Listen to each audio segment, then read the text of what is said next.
destroy is the most precious thing the Labour movement has. That precious thing is our solidarity with each other as human beings and working people. That's what this is about. Those folks in power hate that solidarity. They don't like us. They don't like working people, but they really hate it when we have power because we have solidarity. And that's what this is about.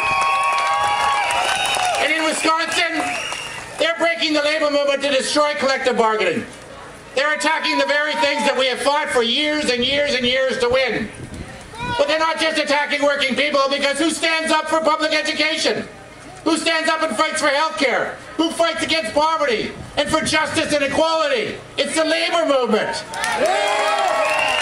We are leading that charge.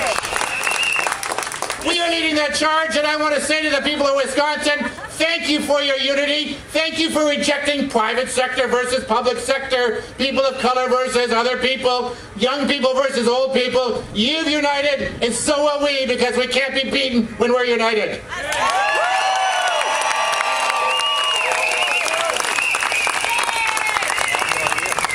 People say to me, oh, it's Wisconsin, Jim. It's way over there. What's it got to do with us?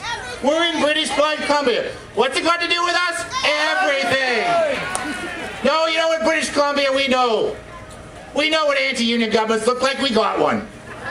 We watched our government tear up collective agreements and fire 5,000 women healthcare workers.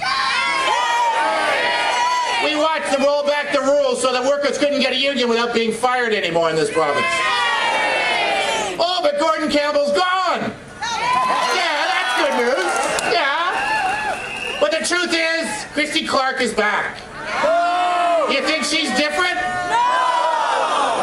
I was really discouraged to see that when she sat down with all the people that elected her in her little party there, and she picked the people that she wanted to help her be a premier, she picked Gwen Morgan. Now you say, who is that guy? Well, let me tell you, Gwen Morgan is one of the richest business people in the country.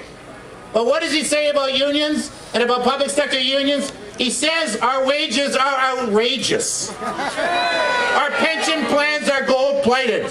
And when he talks about Wisconsin or he talks about labor rights, he says unions shouldn't have the right to collect dues.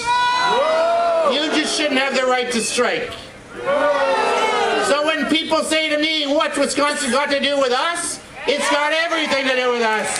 And Christy Clark, if you take his advice and you start doing that in this province, then let me tell you, these streets will be full for miles and miles and miles, because we're not going backwards.